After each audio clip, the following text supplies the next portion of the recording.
You wanted the best. You've got the best podcast. The hottest podcast in the world. The Chris Voss Show, the preeminent podcast with guests so smart you may experience serious brain bleed. Get ready. Strap yourself in. Keep your hands, arms, and legs inside the vehicle at all times, because you're about to go on a monster education roller coaster with your brain. Now, here's your host, Chris Voss. Hi, folks. Chris Voss here from thechrisvossshow.com. The Chris Voss Show. I was going to say, are you ready for the brain? My brain is bleeding so much I can't even do that opener. Are you ready for the brain bleed? Anyway, clearly, wow. Okay, well, I'm going to get that patched. I think it's coming out my ear into the headphones. Anyway, guys, thank you for tuning into the show. We certainly appreciate you guys being here. As always, refer the show to your friends, neighbors, relatives. Get them to join the family that loves you but doesn't judge you. The best kind of family there is. Also, go to goodreads.com/Chris Voss, youtube.com/Chris Voss. Our big 122,000 person LinkedIn group and the LinkedIn newsletter. That thing is killing it over there. People just love the hell out of that newsletter thing.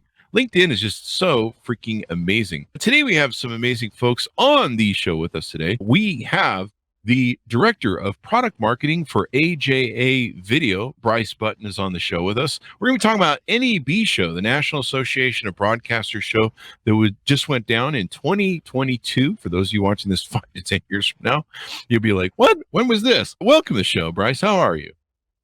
Great. Thank you, Chris. Great to be here. And I promise not to make anyone ears bleed if I can help it. No, that's my job. That's my job. So that's what I do. So welcome to the show. Give us your guys' .com so people can find you on the interwebs. Yeah. So you would like to visit aja.com. So Abraham Jonathan at aja.com. And for a brief rundown of everything we're showing at the show, you've actually got a what's new link right on the homepage. So you can go check that out, which will help give you more context around today's discussion. There you go. So what do you guys do as an overview of all the different products you have and create?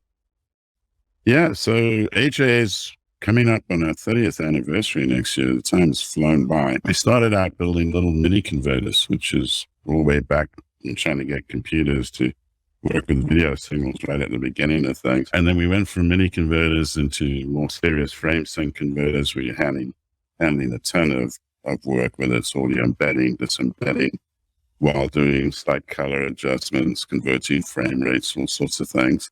Then we went into digital recorders. So we were the first to work with Apple and actually put ProRes in a physical device at the time. Oh, wow. Which was a big deal because on your laptop, it was a slow grind working with ProRes in the early days where the Key Pro was a real-time plug-in your SDI, HDMI recorder and choose your ProRes type, and off you went. We also got into desktop I/O cards initially, and then took that forward into Thunderbolt products.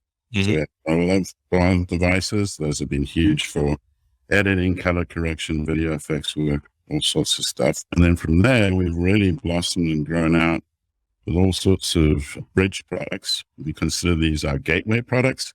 Mm-hmm. And that's enabled people to work with NDI, all the streaming protocols, SDI, mix match as needed, because we now have a lot of various options for video transport in the market. And then one of our latest initiatives has also been tackling the wild and crazy world of media management, because the stats are telling us that we're looking at producing as much media in the next 3 years as an industry as we have in the last 30 years. Holy crap. So it's going to get out of hand. And so being able to actually figure out where's your material sitting. Is it on my USB drive in the closet? Is it in the cloud? And if so, where? And how much is it costing me? All those kinds of things are going to have to be tackled. And human beings trying to do sort of spreadsheet copies or what's where at this point, you're going to be outstripped and it's going to cost too much money. So yeah, this is really interesting stuff. So we're in multiple areas of the business, and converters are still the main line of things. Mm-hmm. We also have a bit of a quieter end of the business in terms of what the public sees. We work with about 400 and something OEMs. Mm-hmm. So you'll actually find our stuff in all sorts of places, including 60% of the world's projectors. Oh, wow. Yeah. So we've got a large footprint, but it's not always overly public. We let our OEMs drive their own marketing, that kind of thing. That's pretty amazing, working with Apple too. And then you've got, I'm looking at your product lineup here: mini converters, digital recorders, mobile I/O, desktop IOs, AJA Discover Me, which I think is probably your software, maybe streaming, IP, video, frame sync, open gear, routers, recording media, developer products, software, HDR image analyzer, and cameras. You guys do it all when it really comes down to this stuff. Yeah, our company, pretty much close to, if not more than 50% of the company are pure engineers, which is a very heavy, balance. And it's because we hire as many of the best people as we can find in the business. And then we also work alongside a range of partners as well. We're not shy to partner with a particular group. When it came to HDR in the very early days, we've been doing it for some time. We've been pushing that entire market through our FS HDR product. We'll partner with groups like Colorfront and so on, who literally defined a lot of the color science in cinema. So they're perfect partners to deal with something that can be tricky in terms of producing HDR. And then we work with groups like the BBC because they have a different approach for HDR when it comes to live television, for instance, something called HLG. So that's hybrid log gamma. And the strength of that approach is that doesn't require metadata. It's embedded in the video signal. And for live, that's a huge thing. Oh, yeah. So you can move it all the way from camera to, wherever the viewer is sitting in the world. Because almost all of your displays you buy today for home have got HLG support. So, yeah, there's a lot of different approaches. And so it means we have a lot of engineering boys working their butts off to try, help us bridge things. Because the whole purpose of this company from the beginning and the very first converter ever built was to get from one port type to another, to take video transport signals from one protocol to another. And that still very much lies at the heart of what we do. Video is everything these days, especially, it's everything, especially in streaming. I mean, it's gotten to the point, especially with 5G now, where there's so much you can do and the quality is so much better. I remember we started the podcast like 12 years ago. We tried doing video podcasts from the very get-go. And back then everyone had 3G phones. So we had to give it up at the time because we're like, yeah, this is just, no one's doing this. I noticed on your website here, you have something about some AI products. Is that your guys' AI? In terms of AI, we are engaged there in more direct conversations with groups like NVIDIA. And so what that means is, in terms of, the announcements we made publicly, a lot of the industries have crossed over the last few years. Make it as simple as Pro AV. We knew we were going to have to drive large displays for what has now become virtual production. And then in something like the medical space, NVIDIA's CEO has, pretty much announced that they are pursuing video within the medical space as a very big income earner for the future.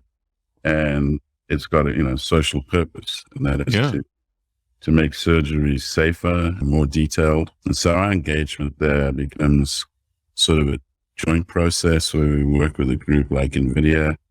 They've got newer boxes that they're currently working on, which are standalone boxes called Clara, and on the Jetson platform as well. And what that means is we will be attached of a 12G SDI to, a camera. Most cameras in the medical business, by the way, tend to be Olympus. There's a lot of other makers as well. But you've got these really, really small cameras that can be inserted in the body during surgery. And then the AI portion kicks in with our link providing the signal to an NVIDIA solution like this. And then they use an AI to present a ton of real-time graphics, heart rates. Holy crap. All sorts of things over the signal. So as the surgeon is working, he's only having to look at one screen where all of that information is presented in a way that keeps things safe. So, yes, AI as well. If you're an editor, for instance, and you're working with the latest Adobe Creative Cloud products, you're going to find that AI is slowly creeping into each product. So stuff like Premiere, for instance, will use AI to automatically create a closed caption track or a transcript literally from the audio on the timeline you've cut. And we're going to continue to see this kind of machine learning appear in all sorts of tools. It's pretty amazing. That is pretty amazing as to what's out there. So who are mostly your customers? Are they mostly people in the media who are producing video for media and stuff? So what we found is our solid base from the get-go was based around broadcast. Our founder came out of broadcast stations, lots of history. He had worked at a big company called Grass Valley. It was the heart of the switcher business in the early days, and still is a big player. And so we honed our tools and our skill sets over the years to provide what has to work reliably in every single day. There isn't a network out there where our kit is not in there, because we're about the strictest in the business in terms of latency, reliability, and so on. So we've got a very strict background. And that has served us well as things have gone forward and we've grown into much bigger audiences. So whether that's pro AV, live concerts, events, all that type of stuff where video is involved. And then streaming, of course, we have a range of streaming products. And, I think the biggest social change there is with that access to streaming, lots of folks, yourself included, right, can effectively become a broadcaster of sorts. And our discipline there on the streaming and latency fronts has made our streaming products very popular as well. Mm-hmm. So we try to put out tools there that are extremely close to real time in terms of delivery, mm-hmm. And offer a range of different features. So our demographics at this point are kind of broad and wide. Education, for instance, during COVID. Yeah. It meant all these schools and many media departments at schools have been basically asked to take their learning, their tool sets, and then provide them to other instructors and other course programs so they could handle the out of classroom stuff. And I don't think that goes away once lockdowns are completely gone around the globe, because it's, effectively potentially another form of income for the college. They can have the college students on campus, and then they can continue to do online classes. Houses of worship have been very big for us. Wow. Yeah. Again, streaming, just folks needing to use multiple cameras, Yeah. Some of the churches you go to today, the sophistication of the live band stuff is pretty close to, a mid-sized concert. Yeah. So they've been able to utilize a lot of our kit. Yeah. So I think you can gather here that it's may have started out in a stricter, narrower niche of highly professional stuff, but we're supporting workflows at this point across the board. Yeah, I think people's behaviors have really adapted to being able to either work from home or being able to, stream. I remember years ago, it was the popcorn lady. I forget her full name, but I know I think Popcorn is her last name. But she wrote a series of popcorn books. And I remember in 1989, she said to me, people are moving further and further deeper into their homes. They are bunkering up, and you're going to have to get to them more and more and more.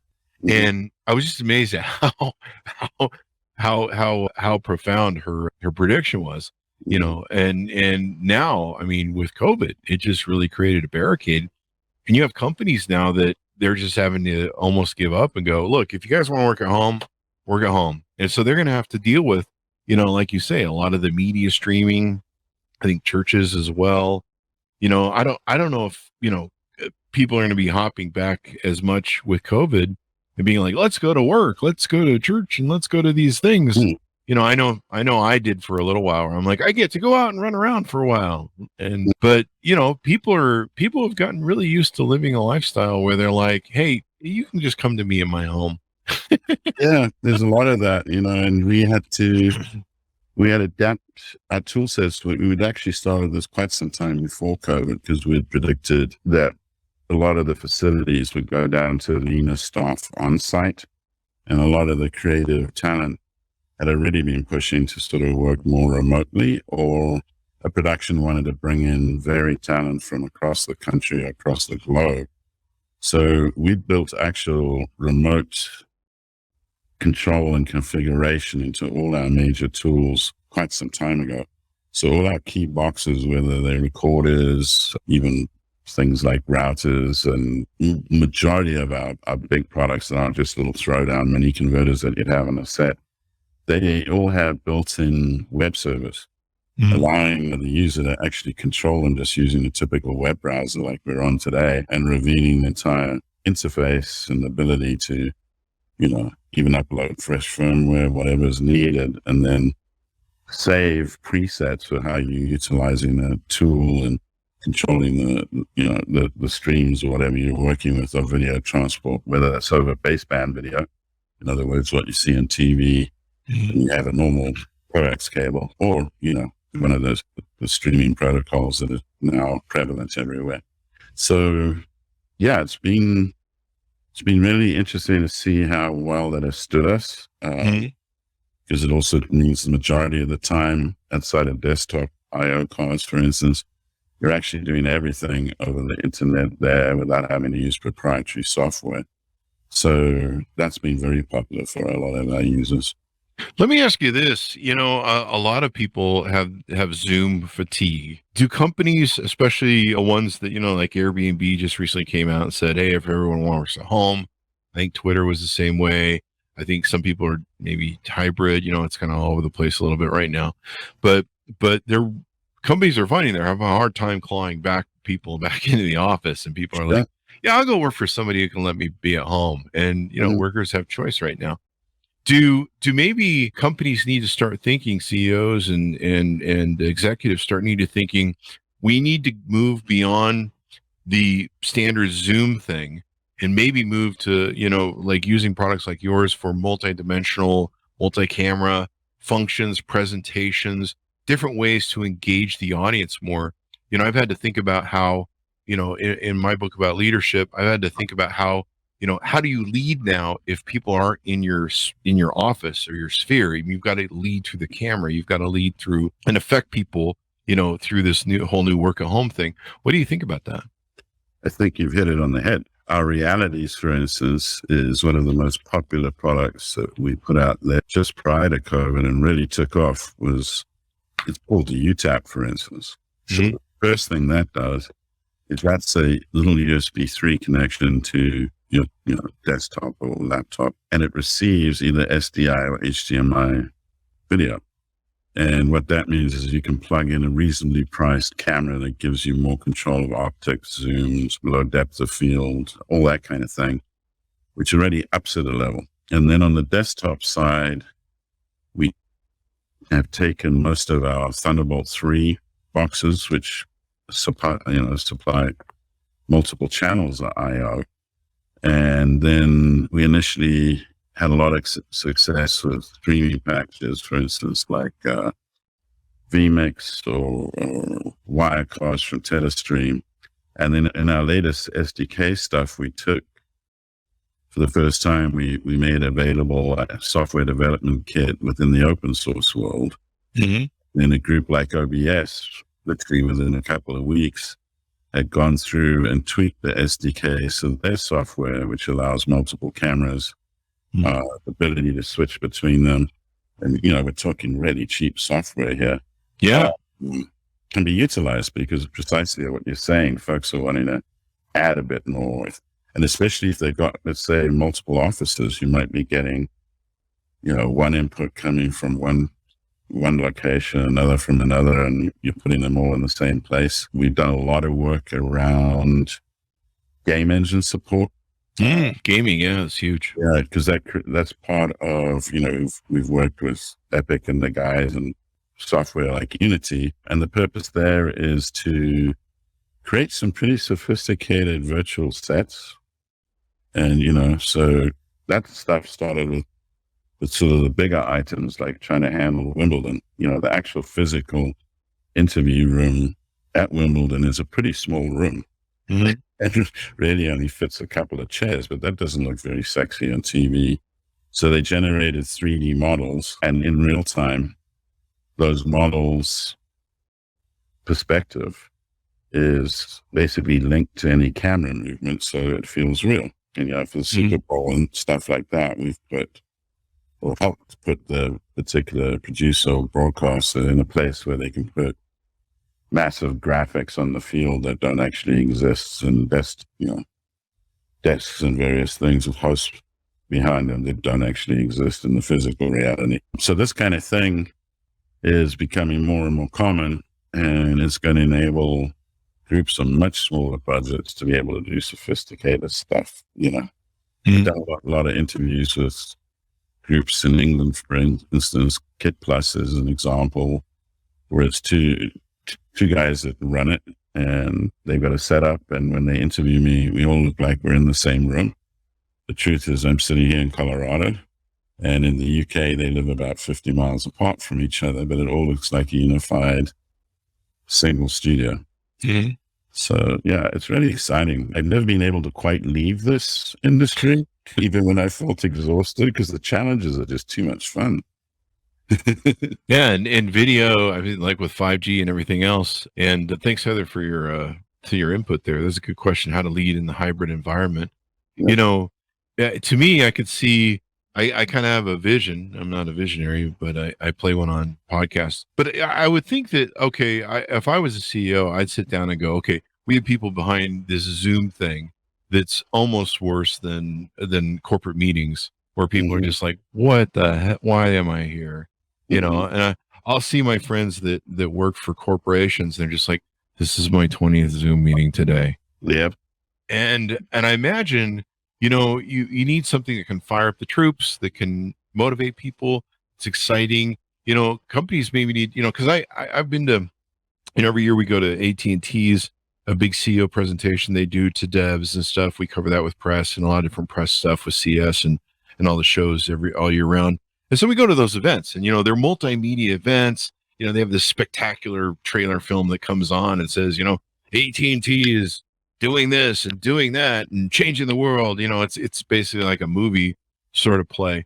And I think more companies need to think that, hey, we need to do this. We need to fire up the troops. We need to motivate people. We need to get people excited about what's going on.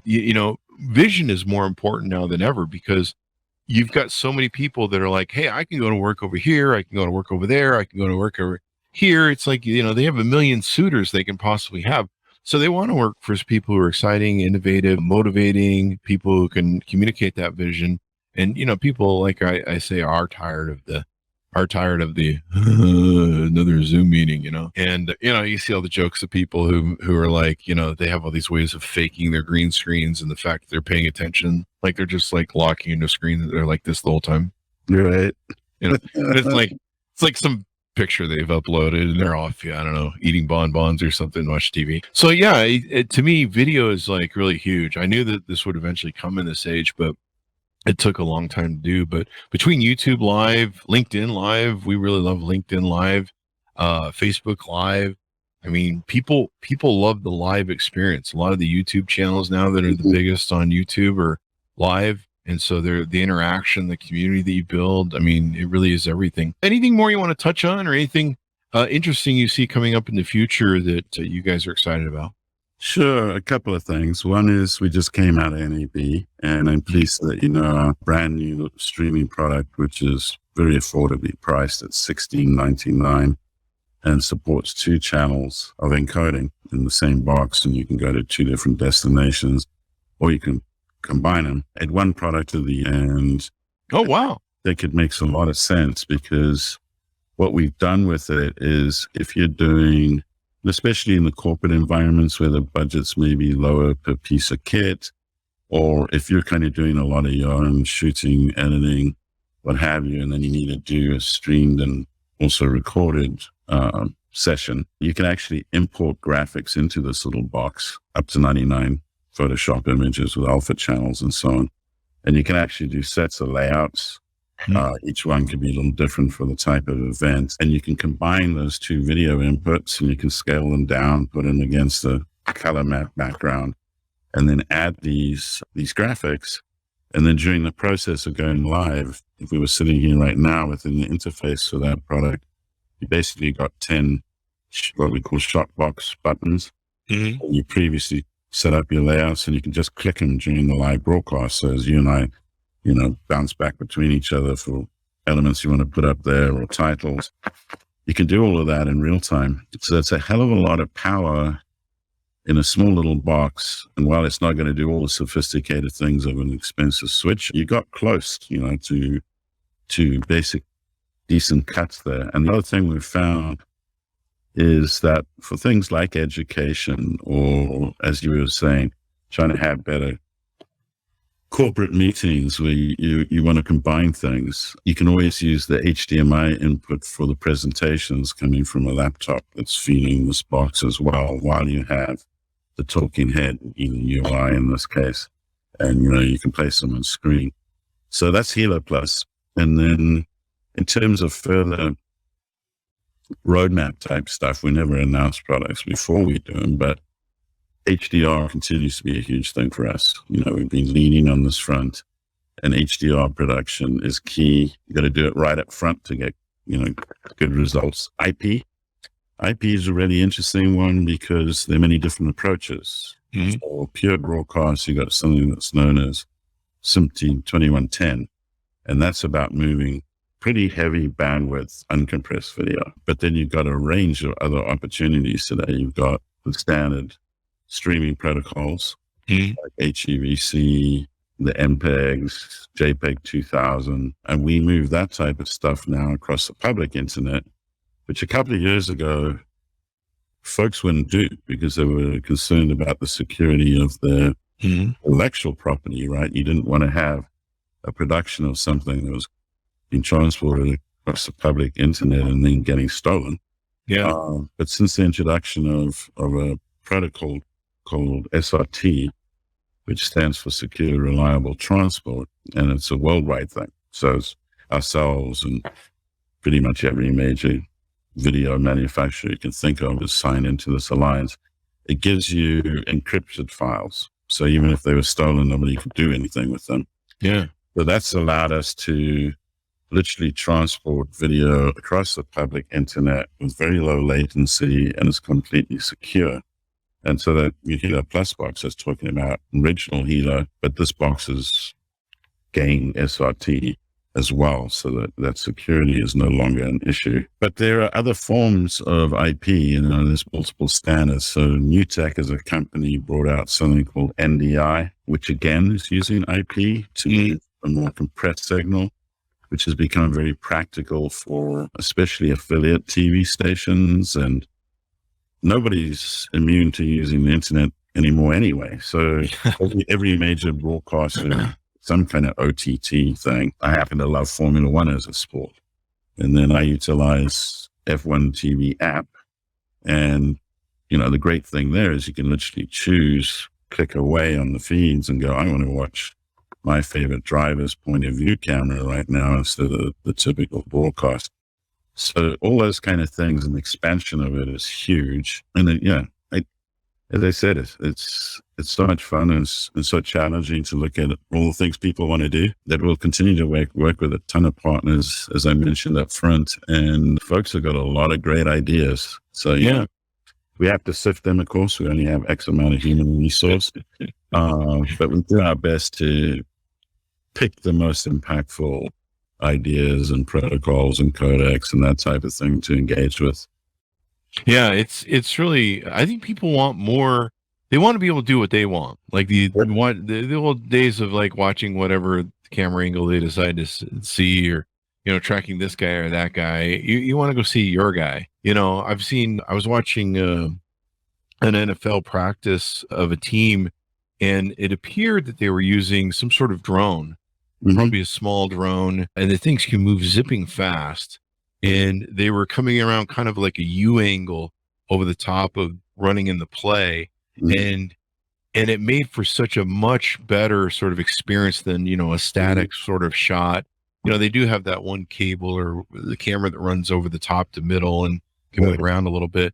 But this thing was like one of those, it had to have been a flying drone, because it could go up and then it could dip down. And I imagine, being one of those small drones, there's not maybe quite as much danger to the players, although I don't know, those drones can go back. They're pretty sophisticated these days, but you never know. I mean, in a stadium though with lots of signals. I don't know how I imagine there's some way they'd have to overcome that. Fun is fun. It's been wonderful to have you on, Bryce. It's been a great discussion, and hopefully it gave some people looks like some people sent me some DMs over it. So, people are rethinking their Zoom, their presentations, what their company is doing. If I had a company Zoom thing, I'd probably have, exciting, fun announcement where people would be like, welcome to the company Zoom meeting. Something to get you fired up in the morning and get people going, because the Zoom burnout is huge nowadays, and companies need to be fun and connect with people. And it's so hard because you're having to reach across through, to them into their homes, as opposed to, bringing them into a pep rally office meeting and doing all that stuff I used to do in the old days.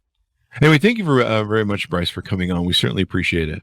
Absolutely. And, if folks have got questions, don't be shy to reach out. I'll give you my work email. It's just Bryce, BRYCE @AJA.com. We're always happy to take feedback. We get to make great products because we try our best to listen to a ton of the ideas that are out there, integrate them into current roadmaps we have. When we see fresh ideas coalesce around a particular topic, we obviously go do deeper research and see what they can mean. Because we're the type of company that looks at opportunities and challenges. And as mentioned before, we're all about bridging stuff. So if we can get folks from one place to another, and it's always exciting to hear what those struggles may be. And as every year goes forward and we're dealing with different technologies, obviously we find that those challenges, morph a bit, or something completely fresh comes up, which is just fun, and for us as developers, it's a great playground. So thanks so much for having me on, Chris. Thanks for coming on and covering our NAB coverage for NAB Show 2022. For those of you watching years from now, tell us, give us your .com and tell us what shows people can catch you guys at in the future. Yeah, so AJ.com, simple as that, named after the owner's initials. If you say Azure, we don't care.